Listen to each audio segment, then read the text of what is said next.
think we are good to go here. All right. Hello, everybody, and welcome to another episode of Roadrunners Unfiltered. I am your host, Darian Starling. There's a lot to talk about, as always, around UTSA football, and I am excited to get to it. Appreciate you guys for being early and getting the chats in before we get started. You guys don't know how much that helps me fixate the show, the direction of the show. So I appreciate you guys for that. And anyone who is new here, be sure to drop a click that subscribe button to make sure you subscribe so you don't miss any others. And also for everybody who's here right now, let's make sure we smash a like on the video so this can reach other folks and we can continue to grow this community. Now, with that being said, there's a few things that I want to chat about just because there's so much going on in the recruiting space. I'm going to save the NIL stuff for the next episode, which could potentially be next week. I am talking to a few folks who are heavily involved in the NIL collective space, and I'm going to have them on the show as soon as I can get dates and things like that sorted out. So I think that's going to be exciting for the next episode of just having someone here. We've been talking about this stuff for a while now, right? And we want to make sure that we are educated and kind of up to speed on what's going on, what's realistic, what's UTSA like, and just kind of figuring out, where do we fit in all this NIL stuff. So I'm going to save a lot of that stuff for that particular time. But what I wanted to focus on today is the QB situation, I think, and I'm going to put that banner on the screen here now, but the QB situation is something that I'm paying close attention to. And it's because we haven't yet to sign that veteran QB that we've been talking about for weeks at this point. I know Diego Pavia was a player, and I see some of this in the comments. I'm going to go in on the situation around him here pretty soon. But I think, UTSA, we need to bring in a veteran, and we have yet to do so. So we'll talk about that. We'll also talk about some other things that's happening in the recruiting cycle. Not only players coming in and us addressing needs that we need, but also to kind of look at some of what we've sort of been a victim of the transfer portal, seeing other guys start to go to these schools that guys have left us for, right? When you see guys from Alabama start to go to Texas that play the same position as a Trey Moore, you start to kind of think about things, right? So we'll talk about that. And then also I was talking to some guys over the weekend who had some insight into some players. I'm not going to say any names because I don't want to expose anybody here, but they did share some information with me on why guys had decided to leave UTSA and what type of money they are that was thrown at them. And there's a little bit of a discussion, or I have a little bit details on how much money they actually received. I think JJ dropped a nugget last episode about, these schools making these promises, but not being able to deliver on those promises when some of these guys get there. That's a real thing. I didn't know as much about that, but that's a real thing from what's coming into me. So anyway, just to keep the conversation off, the quarterback situation, in my opinion, and I'm going to read off some of these comments here in a minute, but the quarterback situation, in my opinion, I'm worried about because we have not signed a veteran quarterback yet. We still are going into this offseason right now. So far, this could change with a commitment here pretty soon, but we're still going into a situation where Owen McCown and Eddie Lee Marburger are going to be your guys that are going to be competing for a job, unless I think we have a kid, Jason Gilkey. I think he came out of Ennis, I want to say, who was really good in high school, and he may be competing for a job. But you got the couple guys that we would expect to be there. And the question that I always have for myself is, will those guys be able to lead UTSA to a successful season? When I say successful season, are they going to be able to maintain that standard that has already been set? Obviously, you don't compare them to the likes of a Frank Harris or anything like that from a number standpoint, but are we still going to be formidable with either Eddie Lee Marburger or Owen McCown leading us to victory. And I think that McCown in particular showed some promise, but he has yet to show me something that gives me definitive confidence that he's going to be able to go in and lead us. But who knows? These type of off seasons, especially in the off season where he's going to be expecting, regardless of who they bring in, he himself is going to be expecting. He's going to be expecting to go in and win that starting job. So I think whenever you're in that type of a situation, you're always going to have you're always going to have confidence and belief in yourself. And he knows how important this offseason is. So I would expect a level up in play to come from him. I think a lot of folks were really pleased with what he's shown last year. He was pretty raw. He definitely needs to button some things up, but he has extreme arm talent. He has a lot of zip on his passes, and I think if he can start to get with the speed of the game, I think he can be good. But the question I have, and the reason why I titled this video, is the quarterback of the future already at UTSA? Here's my thing. I want to know is the quarterback room right now going to push Owen McCown? Let's say he's the front guy. If it is the quarterback room right now going to push him and make him rise to that level of being an elite quarterback in the AAC, or being a quarterback that gives us an opportunity to win the conference? He doesn't have to be super elite, but he has to be effective enough to be able to go get wins for the team, get the ball to playmakers, and start to do his thing there. Is he going to be able to rise to that level, or does Eddie Lee rise to that level? That's the question that I have right now. Is that quarterback room going to level these guys up? I know if we bring a guy from, if we were to get a Diego Pavia in that quarterback room, who knows if he'll come in and start. But the thing there is, if he was to come in, if McCown still wins the job, we would know at that point, hey, if McCown was good enough to beat out of Diego Pavia to win this position, that means the coaches is seeing an evolution in his game that is something that gives the coaches confidence that they can take this thing to the next level. So yeah, we're gonna see what's gonna happen with that. I'm super interested. So I'll get into some of the questions here. Our man Batfoy says, on the topic about QB, Texas State went to the portal after Texas State got the AZ QB from the portal, who has 1 year left and has lingering court issues regarding SA. On the topic of quarterback, okay. Yeah, that's interesting. That is interesting. Who has 1 year left and has lingering court issues regarding this? Yeah, I don't know what that's about. Texas State. Listen, here that I think they made a mistake there. TJ Finley played well for them. He played well for them. Why would you go get a quarterback? Why would you go get a quarterback from Arizona? And I am taking Batfoy's word here on the accuracy of this, but if they went and got a quarterback after that guy came in and played a really, led them to a great season for Texas State, why would you go get a guy with 1 year left? That to me says something. Or maybe they already knew that he was going to leave. Maybe, that's very possible as well. He may have tipped his cap to that earlier. I don't know. That's interesting. Kermit says, any news on the New Mexico State quarterback? No, I was actually doing some research on that. I was on his Twitter profile. I scanned everybody who covers, UTSA, New Mexico State, and things like that. I have not seen any news on his choice. I did go through some of the other schools that offered him that made me a little nervous about some of this. So I'll roll through this really quick. On some of the other schools that we'd be competing with for his services.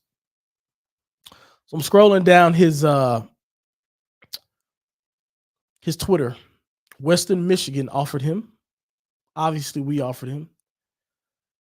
North Texas offered him. Western Kentucky offered him.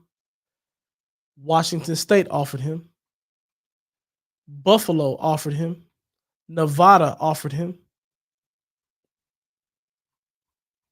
Those are the teams I'm seeing right now. I'll just say this: we have our work cut out for us because we're on the same level, if not better, a better fit to me than those teams. Or better fit because what does he have? Like 1 year left? I think he's played 3 years. So he has obviously, he's someone that a lot of teams want. And yeah, I think we see, it's going to come down to how much money he can get from any of these schools and what the situation is going to be like for him. I don't know if he's an NFL prospect type of quarterback because I don't think, if I'm remembering correctly, I think size is going to pretty much screw him there because he's not. I want to say he's like 5'11" or something like that at QB. So I don't think the NFL piece has anything to do with it in this. Maybe it does though. Who knows? But yeah, it looks like we have our work cut out for him. From what I've seen, he hasn't tipped his cap anyway. He hasn't made a short list. So yeah, we'll just see. Batfoy says I will go for Texas State's old QB. You know what? I don't think that would be a good idea because what does he have? So here's the thing, and this is the thing that makes me a little bit hesitant about Pavia as well, is that I think, if I'm not mistaken, he only has 1 year of eligibility left. So if I look at his profile right now, he was a freshman in 2020, and he was a freshman at New Mexico Military Institute. Like, I'm assuming this is a junior college. I think this is a junior college. And he played there. He played there 2 years, starting quarterback. Then as a junior, he played as a true junior last year, and now he's leaving. I'd rather have a runway with at least 2 years, man. If we can get a quarterback in that has 2 years of eligibility left, that'd be great. That'd be great. Um, so yeah, we'll see. But Texas State QB, I think that he has 1 year left, if I'm not mistaken. I am not. I hate his situation, and I think with the transfer rules, he might have to wait a year. The transfer portal rules is all crazy, but he may have to wait a year. If someone knows the rules in the comments, let me know. But he might have to wait a year. I'm not interested in that. Next question from Jamie says, "Why did Texas State get another QB if their old one was already a stud?" Yeah, that's senseless to me. So I'm assuming this is the second person that's saying that. That's senseless by Texas State. I mean, to me, that is. Listen, sometimes programs are just not run very well, and to me, that right there shows that they're not ran very well. That to me shows that whoever the guy who's taken over for the previous coach must not be a fan of Finley. It makes no sense to me, to be completely honest. But you know what? That's why Texas State has a good season once in every blue moon. And I hate to be like that, but that's the truth. Now, like I said, the caveat to that is maybe they knew that he was leaving anyway, right? And they had to do what they had to do. But if they didn't know that and they just said, "Oh, we're going to bring this guy in to like add him to our quarterback room," what sense does that make? Go get a young guy from high school that you can have that you can have a little bit of time to develop while you have a good quarterback already in your stable. That makes no sense to me at all. All right, let's see. Next one. Also, I don't know if Traylor would poach GJ like that. I think you mean TJ. You talking about TJ Finley, the quarterback for Texas State? Yeah, I don't think he'd do it either. Me personally, I don't think so. My man Mike, how you doing, Mike?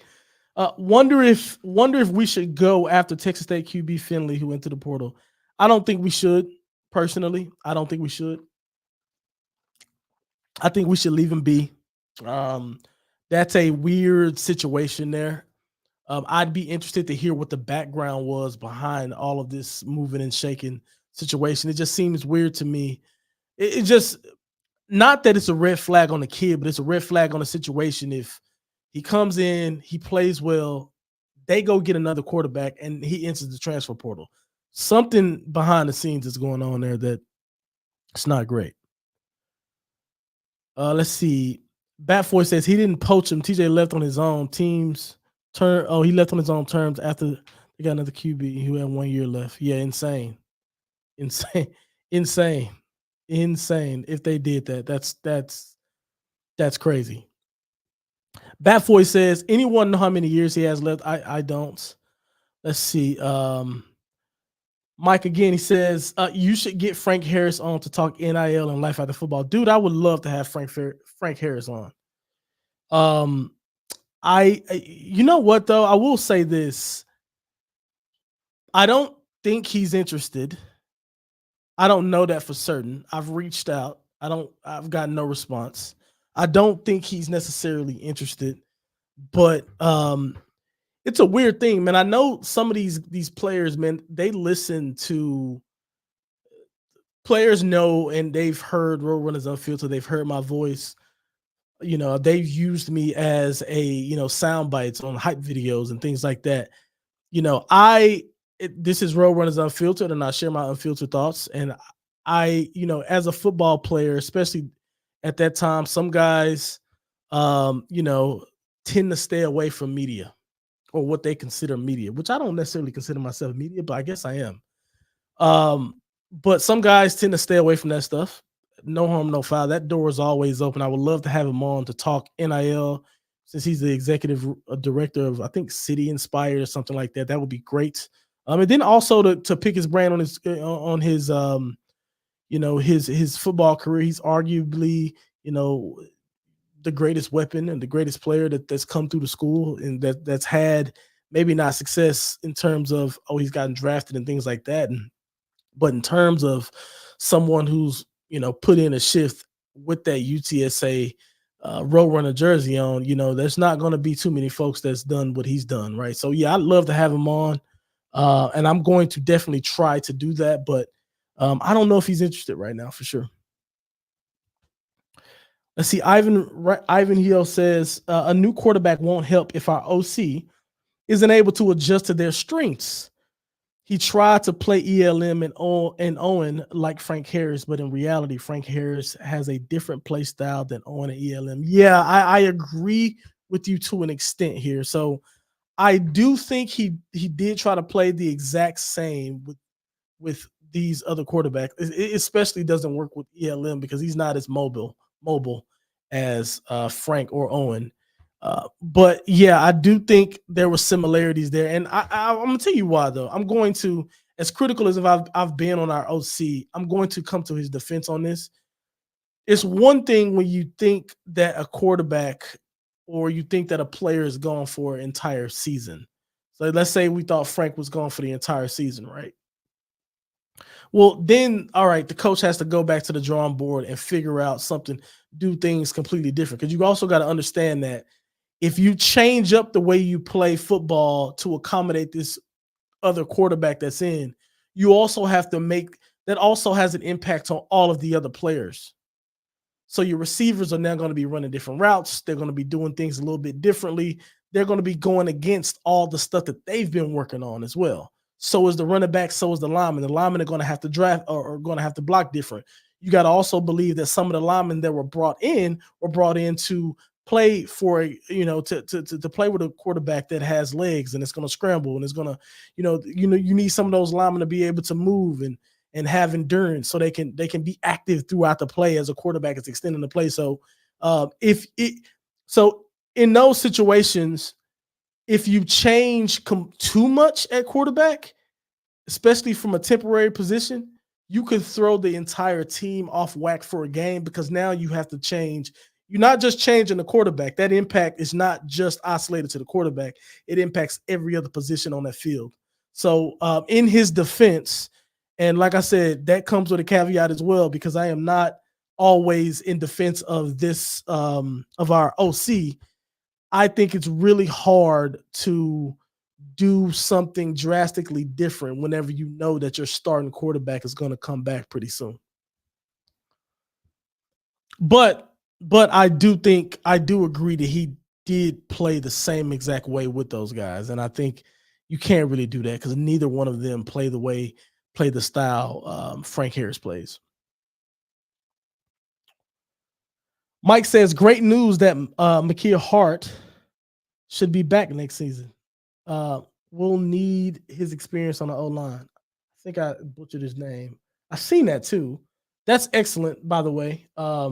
Listen, offensive line help is always it's going to be crucial next year. It's going to be crucial. It's going to be crucial because when you have a quarterback that's not going to be as experienced as Frank, you know that pocket presence. Excuse me, pocket presence is important, and these guys are going to not be as relaxed as a Frank would be.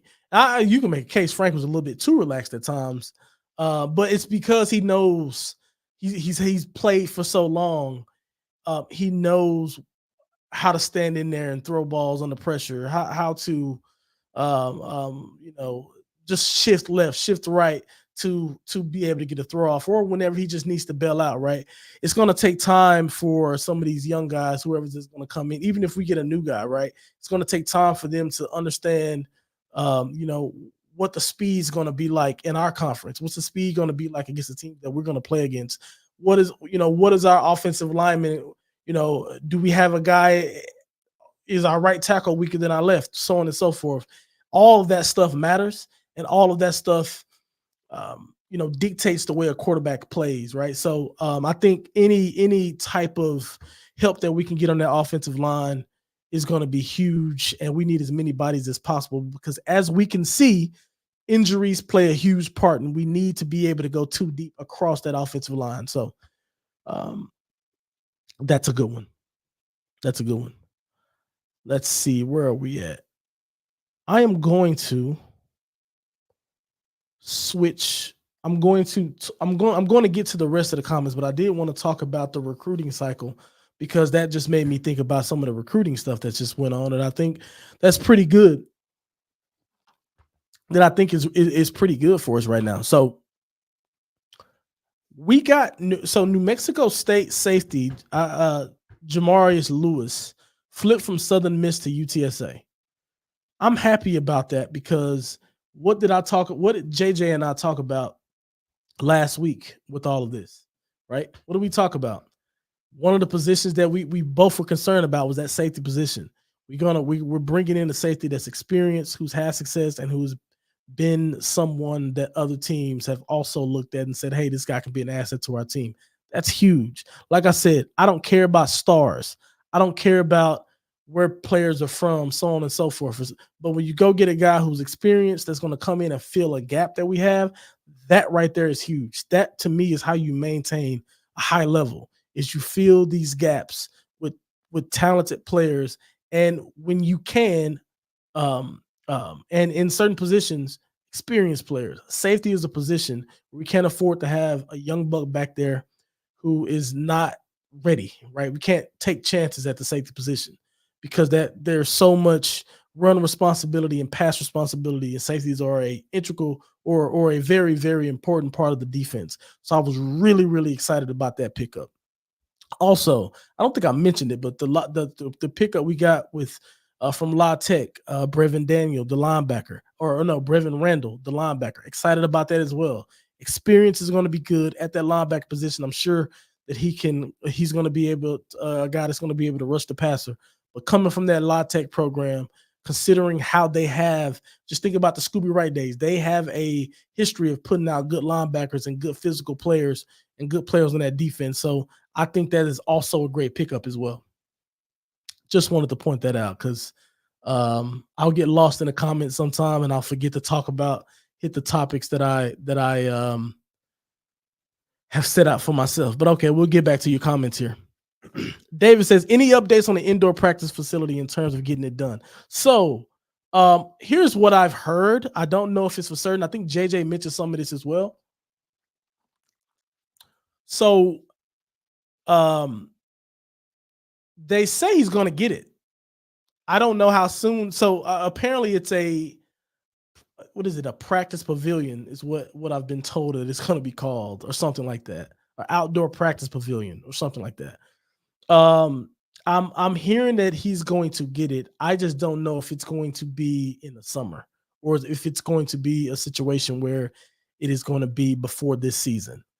But I think one of the things JJ highlighted when he was here is UTSA has money, right?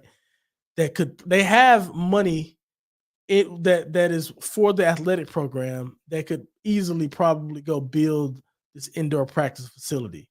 However, there has been commitments of this money to help other teams that's not outside of the football team, like baseball team, basketball team, and stuff like that.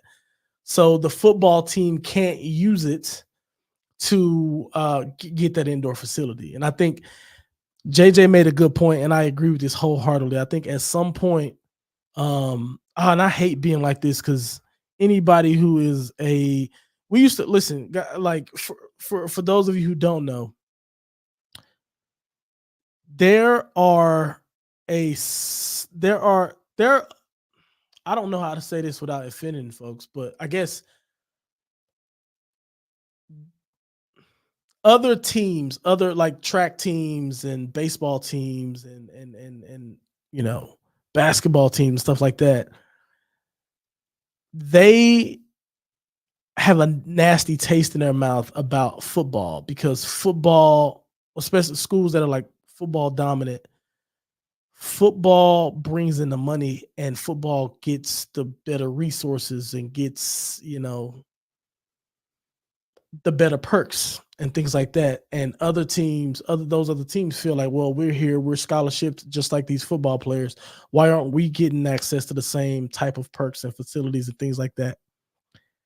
And I think right now UTSA is committed to try to be as fair about that as possible and not over index on the football side. However, I think you're just going to have to. You're going to get, I think at the end of the day, you're going to get football is bringing in more money than any other team that we have.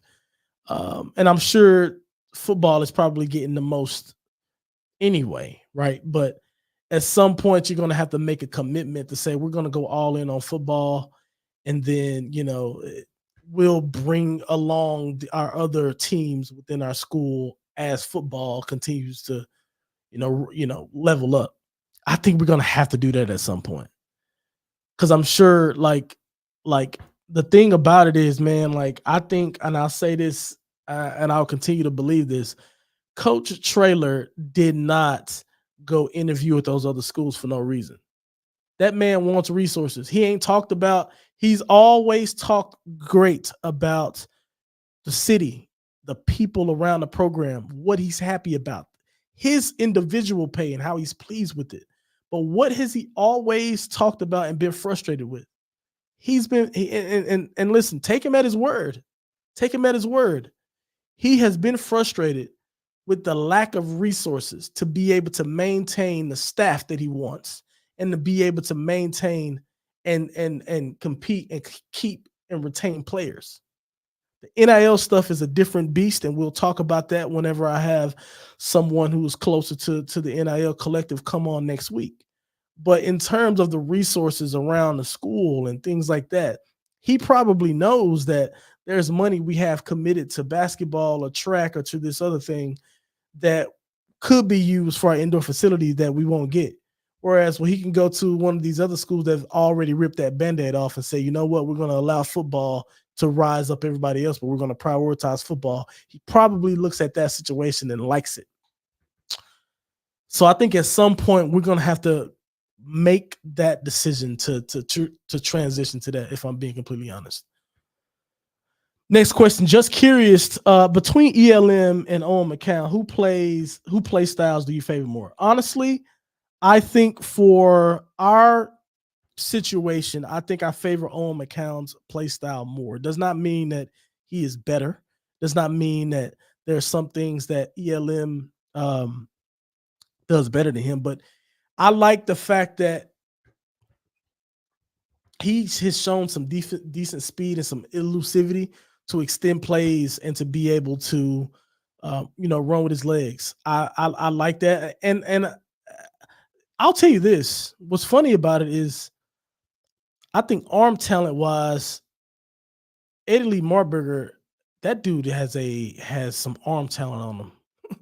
Not that Owen McCown doesn't. He has a very impressive arm too, but Eddie Lee Marburger has some arm talent. He is more of your prototypical quarterback who can get away from defenders if you need him to. But what he wants to do is sit back there and throw that ball and deliver the ball over the middle, deep downfield, things like that. He has a really great deep ball. But I think Owen McCown for our conference and what we are, and this is part of me is looking at the way Jeff Traylor runs offense as well. He likes to involve his quarterback in the run game quite a bit. And I think when you think about that added element to McCown's game where he has a little bit more speed, he's a little bit more agile and things like that. I definitely think he needs to put on some weight. He's a little bit too skinny. Right now, he's going to need to put on some weight if he's going to be our starting quarterback. Absolutely. But right now, I think his play style is more suitable to the offense that we've been accustomed to. Now, if we do make some changes and we make some adjustments on how we're going to approach our offensive attack, then maybe it could be more suitable for Eddie Lee. But right now, based on what I've seen from our coordinators and from what Coach Traylor likes, I think Owen McCown fits that system a little bit better than Eddie Lee Marburger. Mr. M says, heard rumors of Will Stein coming back. Any comments on this? I would love him. I would love to have him back. I would love to have him back, but it ain't happening.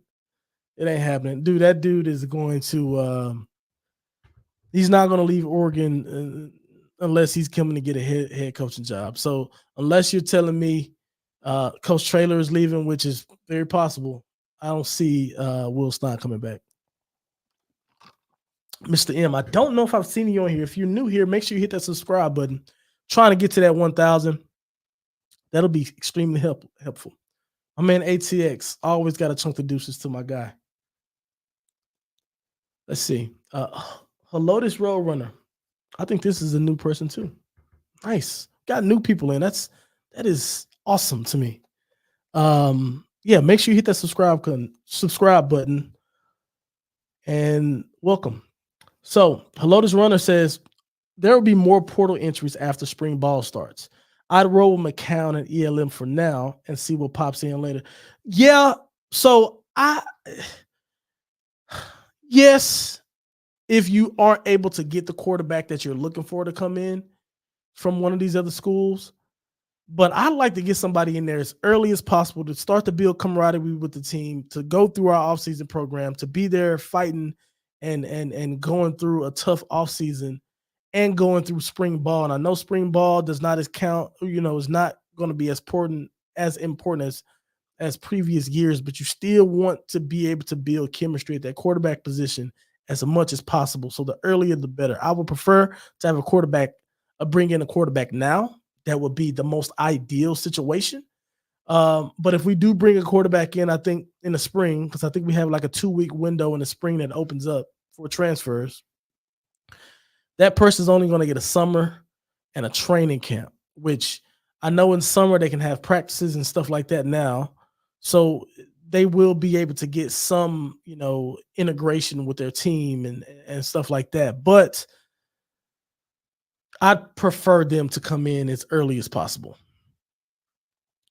Mr. M says, yes, Jackson Gilkey looks promising. Yeah, I think his tape is good. I think he has good tape. You never know what can what these guys can come in and do, and maybe he pushes them. But yeah, he has really good tape. That's the thing we also don't know too. We never know what happens in spring ball. We don't know what happens in the summer. Guys can eliminate themselves in all type of way, and then we can see real big evolution from guys, and it happens all the time.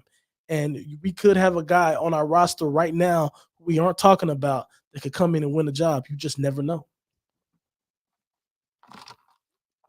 All right, let's see. Mike says, You have to expect that ELM might hit the portal at some point. I can't imagine he sit behind McCown. Listen, I I agree. If I'm at the 2 spot and I'm him, I don't know if I'm gonna give up. And if he hits the listen, if you're talking about transfer portal this summer or before the next season, I don't know if I don't know if I was him, I would advise him to do that. I don't think McCown's job is sold up. I don't think. I think that McCown is. I think that he is talented, but and I think he showed some promise, but he did not do enough to me that would give me confidence that there is not going to be a battle and he's 100% going to be our starter. Now he's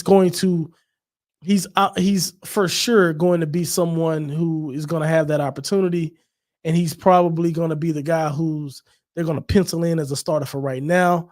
But I don't know if I'll leave, man. Competition is everything, and your opportunity is going to come in some. Your opportunity is always just a snap away. And you got to think about it. If he does leave and go to another place, it doesn't mean he's going to start. Right. Right now, he's in a position where there's a real opportunity for him to play football.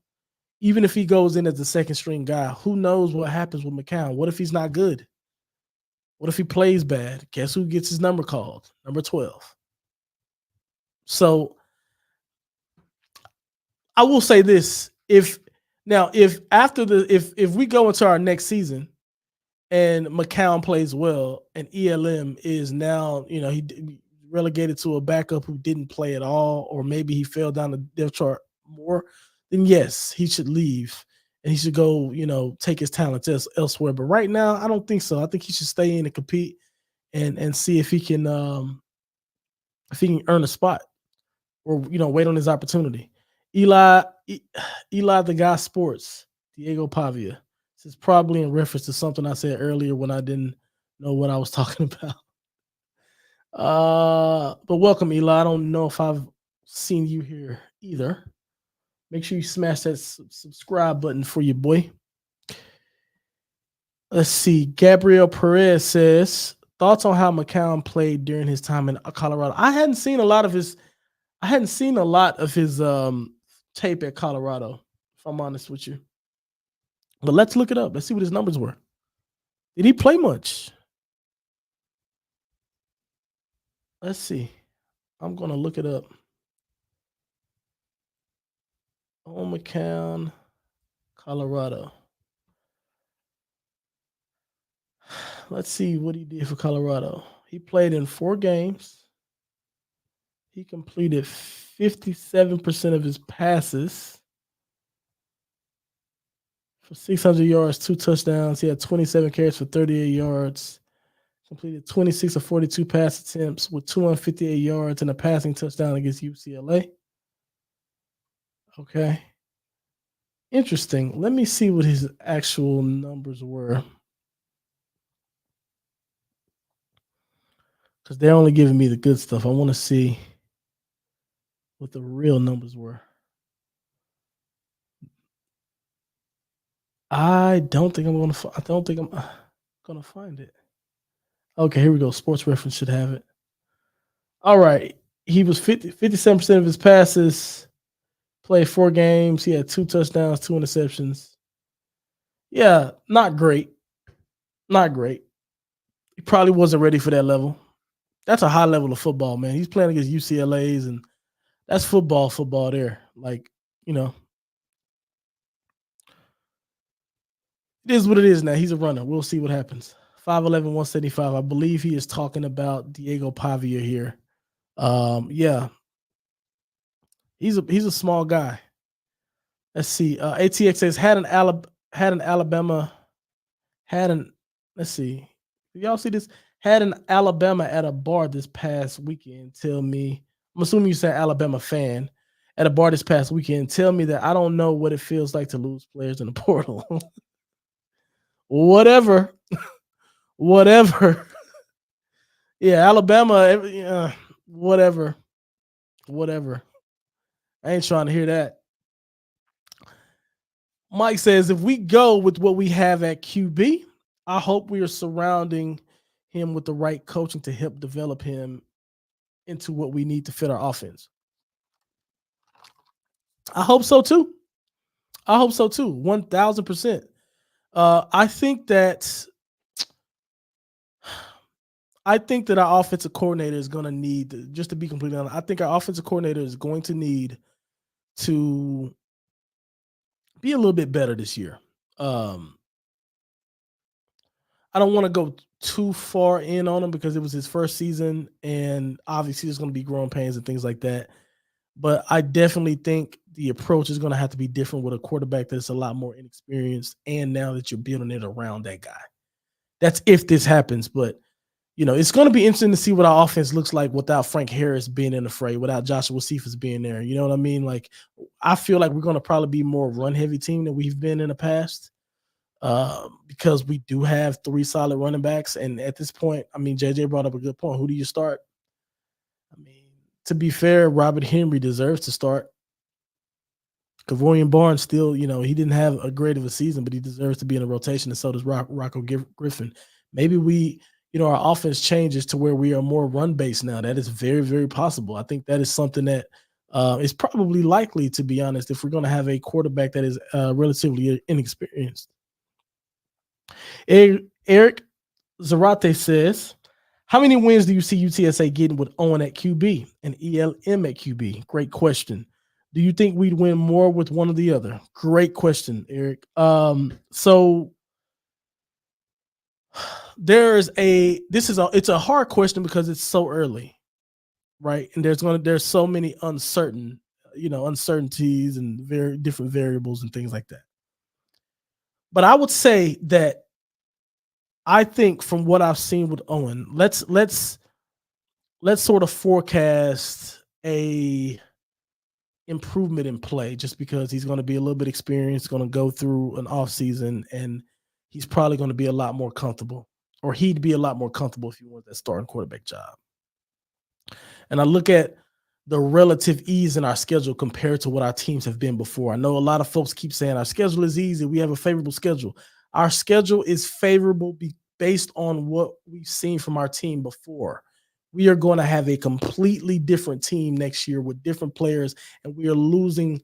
We lost a huge part of our core and our nucleus, right? So the bar on favorability really needs to be adjusted, or at least we need to be cautious about how we apply the word favorability to our schedule. Anyway, but whenever I think about what I'm expecting from UTSA, considering what our schedule looks like, I think with Owen at quarterback right now, even if he didn't, and I'm trying to factor in, it's weird because I'm trying to factor in a little bit of I think we win eight games with Owen McCown right now. Yeah, I think we win 8 games at minimum. Well, at minimum is tough, but I'm just gonna say 8 games. If I had to just put out a straight up guess, I'd say 8 games. I think with ELM will probably be around, because we didn't really see him get comfortable, which tells me he has a bit more of a learning curve, and I don't know how much of that ground he'll be able to make up. And then he's going to be a lot more reliant on his receivers and his running backs, because he himself does not run the ball as much. I don't know if he's going to be able to extend plays like Owen McCown, which is why I think 8 wins for him right now, without seeing his progression, is doable based on the schedule that we have. I think with Marburger, we're probably 6. I'd say 6.5, 7 games will be in that realm. I think we'll still make a bowl game, but our offense would have to, I think, adjust a little bit more to him than they would with McCown, which I think McCown, you can keep a lot of the same things we did with Frank at quarterback. You can just port those over to McCown, because in a lot of ways he has a relatively similar skill set. Pops on the screen. He says, I believe a new season and a new quarterback. I believe with the new season and a new quarterback, building chemistry with the O line, skill position, and the other, the offense will look different. Absolutely. It's exactly what I just talked about in the comment before. There's just going to be a lot of transitions that have to be made, you know, by the coaches to what our new offense and new players are going to look like on that offense. That's what I'm saying. I want to have the proper level of caution about what our expectations are going to be this season because we just don't know what UTSA is going to look like. And what I get afraid of is people say, "Oh, we have a favorable schedule. We have a favorable schedule." I'm telling you, let's be careful about that because the transfer portal, in my opinion, completely changes the it makes college more volatile. That's exactly what it does because there's so many players going in and out of every single program. It's going to be interesting for me to see what teams are going to be able to maintain outside of some of the bigger power five schools that have super deep pockets. Like for teams on like the AAC level, it's going to be interesting to see what schools are able to maintain that high level of production and talent and results in this new environment where guys are moving, picking up and leaving whenever they are, to go chase some of that money. Who knows? We'll have to see. Who knows? Happy birthday. Thank you. My birthday was 4 days ago on the 13th, and I really appreciate that, Mike. That's huge. TJ Philly to UTSA. Listen, I wouldn't be against it, but I'd prefer not. I'd prefer not to. No, I'd prefer not to. Pop says, in today's game, you would have to have a quarterback with legs. We're saying a lot of the same things. Absolutely. I agree with that. It's Rap says, McCown looked to have won the job when they played Tennessee. Won the job. Won the job is hard for me to commit to because my reasoning for that is because it's one thing for a coach to say, "Hey, this kid is more ready to play right now than the other." To come in the backup role to spell us for a game or two. That means nothing when you go into a whole off season. I guarantee you, Coach Traylor ain't crowned him internally as the guy. I guarantee that. I guarantee that. So he showed to me that he in the short term he did better than Italy Marburger. He adjusted to the game a little bit better, and he won that aspect of the job. But he won the backup spot. He didn't win the starting job. Those are two different things. Barnes is RB3 at this point. You know what? Listen, when JJ said that last week, or he didn't say that exactly, but he had said that Robert Henry should be the starter. I guess I hadn't thought about that. And RB3 at this point, I mean, Rocco Griffin probably ran better than him last year also. So I understand your point 100%. I don't disagree with that. I just hope we use all three of them because even though Barnes, I'm not going to forget what he did his freshman year. I just hope they go get some weight off of him. I'll stick by that. I think he got bigger in his sophomore year purposely to be able to absorb all those hits, but he lost some of his juice, his breakaway speed, and his ability to elude guys in the second and third level. And I think weight has a lot to do with elusivity. And if you can't move the same, you're not going to have the same benefits. And I think we've seen that. So he should be in the rotation. I don't know. I can care less who starts, but he should be in the rotation still, I'd say. Aaron Gandara says, and welcome, Aaron. I don't think I've seen you put a comment in. So if you are new here, hit that subscribe button. Glad to have you guys.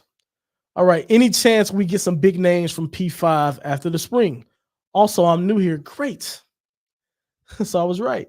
Love listening while Uber Eats. Yeah. Big. I'm sure we will. I'm sure we will. Like, I don't know, like big names. So hold on. I don't know if we'll get big names from the P5 because they're probably just going to go to other P5 schools if their name is big enough. But are we probably going to get P? I mean, we've already got some P5 guys now. Are we going to get more in the spring? I would absolutely say we will. 100%. Yeah, 100%. I think that where UTSA is going to carve out our place in this transfer portal situation is for guys who went to those big Power Five schools who were looking for an opportunity to come in and play for a great head coach, be in Texas, number one, and be there to be able to play for a team that has constant national notoriety, a team that is constantly having guys getting drafted and sent to the NFL, and they're making plays and making a name for themselves in the NFL. Yeah, I absolutely think there's going to be some Power Five guys that are going to come out here, 100%. Any word on Cardenas coming back at tight end? If not, who do you see starting at tight end this year? Is Oscar not? I thought he was. Am I tripping or that? I thought he was a senior, but I could be wrong about that. I don't know why I thought he was a senior this year. Am I tripping? Yeah, he was a. So yeah, he was a senior this year. Yeah, so he's not coming back. As far as tight end, I haven't heard a lot about our tight end situation. Um, but I'll tell you this: UTSA got a tight end about a year or so ago. I need to see our roster right now. There's a tight end they got a year ago, and the reason he pops into mind is because he went to Manor. I live in Manor right now. It's basically Austin. It's a small suburb in Austin. But I wonder if he's gonna be. I looked at that kid's highlights when he came out of Manor. His name is Devin Skura. I think that's how you pronounce it. That dude's good. He can play some ball.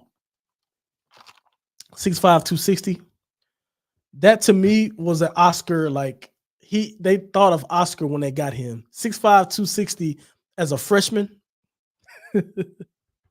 But to be fair, we got Houston Thomas who played a bit. He made some plays for us this past season. He's probably going to be your tight end that's going to step up and get some time for sure. Going to get more time, I'd say.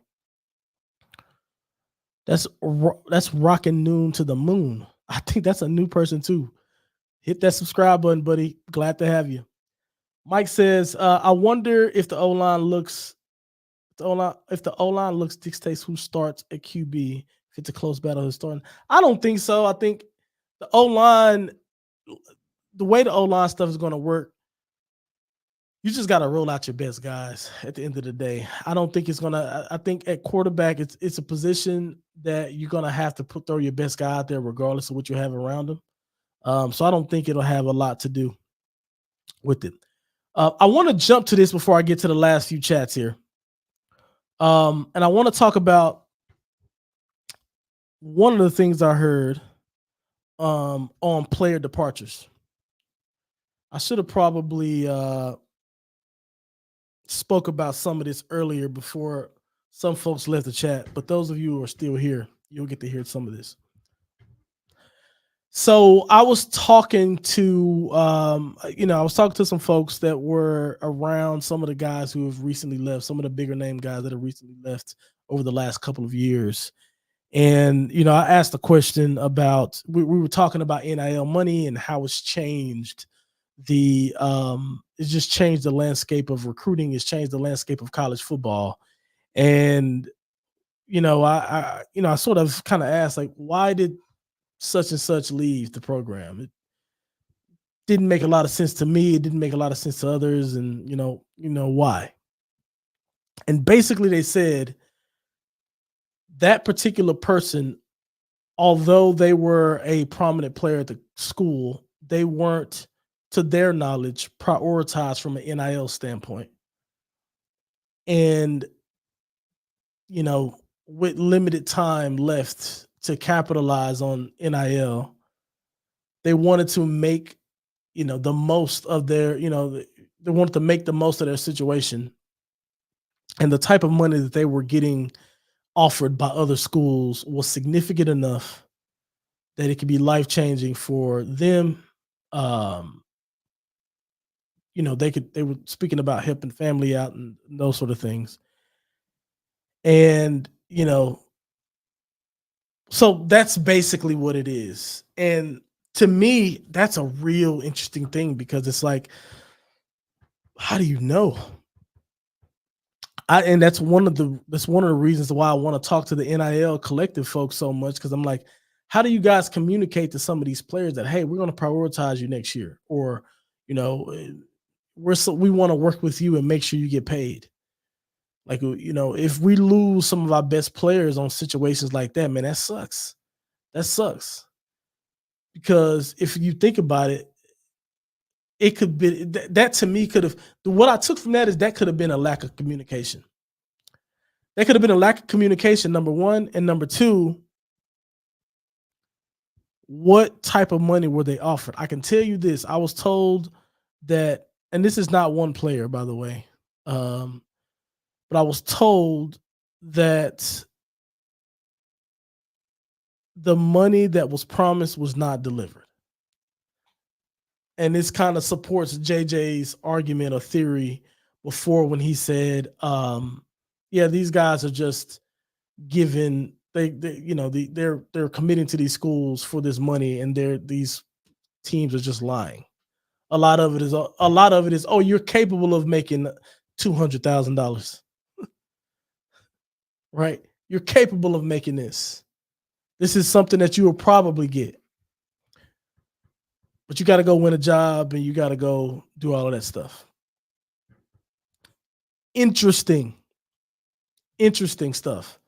I think that, and like I said, I don't want to get too deep into my thoughts on a lot of this because I want to save it for when we have the NIL person, whoever we're going to get, that's going to come on and do the show with me next week. I'm talking to April and Sarah.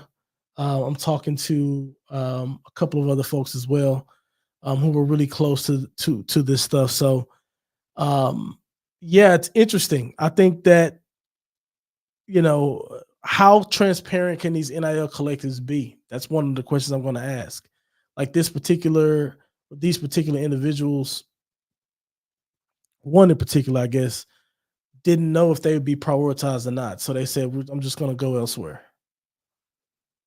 Interesting.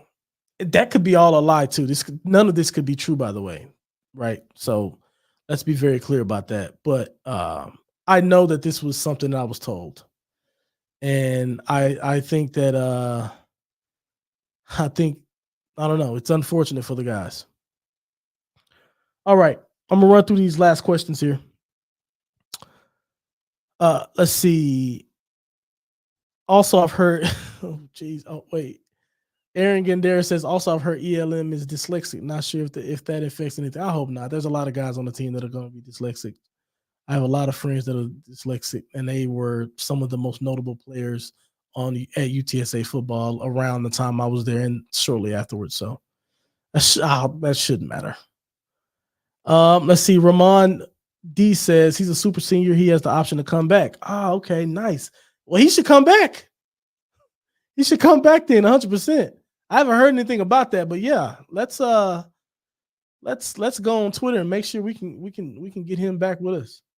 It's Rap says, agree. Barnes likes to hit players with his skill but his skill that made him good was his speed. Needs to lose weight, but also avoid hitting. No need for him to hit like that when he has the quickness to make them miss. Yeah, I hate to put people on Weight Watchers or anything like that, and he's probably gonna hate me for that. But that's what I think. I think that dude was really elusive, man. I think he was really elusive, and I didn't see that from him this year. Eric says, unrelated, but are we getting podcasts after every game come the season? Love the podcast. Absolutely, bro. Absolutely. So if you mean after every game, like the actual game, sometimes no, because I don't know if anybody would tune in. Like if we have a night game, I don't know if anybody's gonna stay up to 10, 11 o'clock and do a podcast with me. But if that is something you guys want, be sure to let me know. I am definitely open to do that. But yeah, I don't know how many. So I will do those for some of our earlier games. So I'll do like a instant reaction, like I did sometimes earlier this year. But the late games is going to be tough. So I don't know if I can commit to every single game. But yeah, the ones that I'm able to do so, I'm definitely going to do it. Mike Munez, great show like always. Thank you, brother. I appreciate your presence every single show. It means a lot. Yvonne Hio says, keep the content coming. Look forward to the next one. Thanks. I am going to definitely keep it coming. Hello, this Roadrunner says, rumor is that Kiffin is a liar when it comes to NIL. Huh? No comment. And you say, even Rio says, I want one after every game. We will tune in. Well, listen, hey, if everybody is on board with that, I'll definitely commit to it 100%. And David said the same thing. Absolutely. I appreciate those kind words. Well, we're at an hour, guys. I really, really appreciate it. I am going to, like I said, for the next episode, have someone come in to talk specifically about the NIL and, see if they'll peel back the curtain as much as we can get them to peel back the curtain. So make sure you guys are here for that. Make sure you put all of your comments and thoughts and stuff in the live chat whenever that one opens up. So be on the lookout on Twitter to make sure you guys can get your questions in, because I'm going to roll through it just like this format. The only difference is I'm going to have a few prepared questions, and then I'm going to let you guys run the show, and we're going to answer you guys' questions. So I'm going to try to have it for about an hour next week probably, but just be on the lookout if it's sooner than that here or on Twitter, and then we'll go from there. But thank you guys. Thanks. Shout out to everybody who's been with me for a while. Shout out to all the newcomers. Lovely to have you guys trying to build this community. I really appreciate it. See you guys soon and enjoy the rest of your evening. See you.